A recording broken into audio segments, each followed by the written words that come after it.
안녕하세요. 오늘은 개연성에 대해서 한번 이야기를 해보겠습니다. 일단 먼저 개연성에 대해서 좀 얘기를 해봐야겠는데요. 일단 개연성은 논리하고 좀 다른 겁니다. 소설을 읽을 때 고기가 끄덕여지는 수준이라면 이제 개연성이 충분하다고 개인적으로 생각하고 있어요.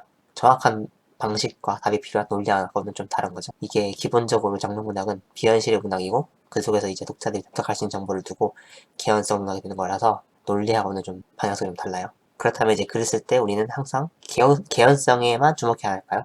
제가 생각한 대답은 아니라는 게 지금까지 겪은 경험으로는 가장 정답에 가까운 것 같아요.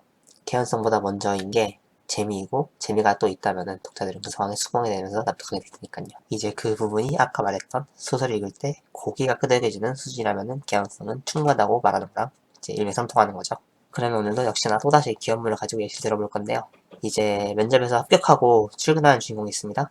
인수인계를 받고 이제 해야 할 일도 정리를 하고 그렇게 첫 출근을 해서 여러 가지 일을 하는 도중에 사건이 하나 터지는 거죠. 그런 사건을 두고 이제 사람들은 당황하고 어떻게 해결할지를 갈피를 못 잡고 있는 상황에서 그때 주인공이 등장해 사건을 해결합니다. 그러면 그런 주인공을 주변 사람들이 대단하게 바라보게 되겠죠. 일반적인 회사와 개연성을 맞춘 설정이라면 이제 그저 사무실 동료들, 주변 주연으로만 이제 시각을 보여주고 끝낼 수 있겠는데 독자의 대리만족과 재미를 고려한다면 여기서 좀 더 높은 단계의 인물을 투입하는 것도 나쁘지 않아요. 예를 들면 뭐 이사라던가 임원진이 이제 주인공의 능력을 보게 되는 거죠.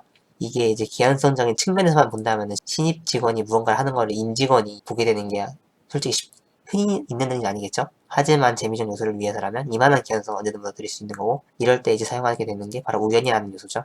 이렇게 이제 개연성을 뛰어넘고 주인공이 시선을 줄 수만 있으면은 우연을 통해서 주인공이 등만된다면은 독자들은 어느 정도의 개연성을 무시하고 충분히 넘어갈 수 있다고 저는 생각해요. 하지만 그렇다고 해서 모든 개연성을 무시하라는 것도 아닙니다. 개연성과 재미 중에 고민해야 하고 선택한다면 재미를 선택하라는 것이지 모든 전개에서 개연성을 무시하라는 말도 아니에요. 그게 이제 잘못되면 뇌절로 이어지는 거라서 이 부분도 굉장히 또 모호하기도 한데 더 깊게 파고들면 떠들리게도 되게 많은데 일단은 이 정도 정리하는 편이 이해하는데 어려움이 주지 않는 정도라고 생각합니다. 개연성과 재미 중에는 재미를 선택하는 게 방향성에 올 수 있다. 적어도 장르 수절 내에서는.